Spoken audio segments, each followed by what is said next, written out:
कारगिल विजय दिनानिमित्त हुतात्म्यांच्या आठवणींना उजाळा। द्रासमधल्या कारगिल युद्ध स्मारकावर लष्कर प्रमुखांनी वाहिली आदरांजली।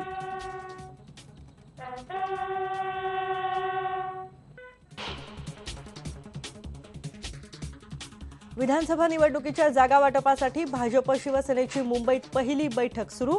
उद्धव ठाकरे वगळता सेना आणि भाजपचे महत्त्वाचे नेते उपस्थित।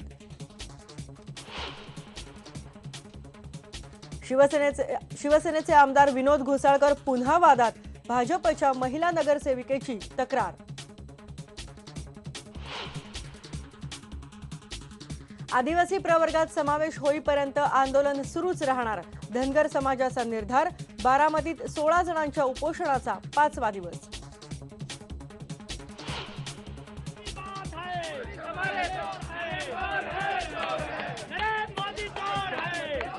यूपीएससीच्या परीक्षार्थींच्या आंदोलनाला हिंसक वळण, निदर्शकांची दगडफेक, पोलिसांची बस पेटवली, संसदेतही गदारोळ।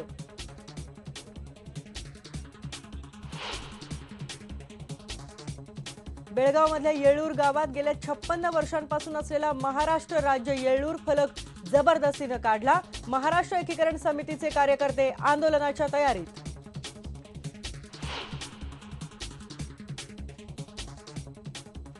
उशिरा पावसामुळे भाज्या कडाडल्या, नागपूरमध्ये कोथिंबीर एका जुडीला 200 रुपये।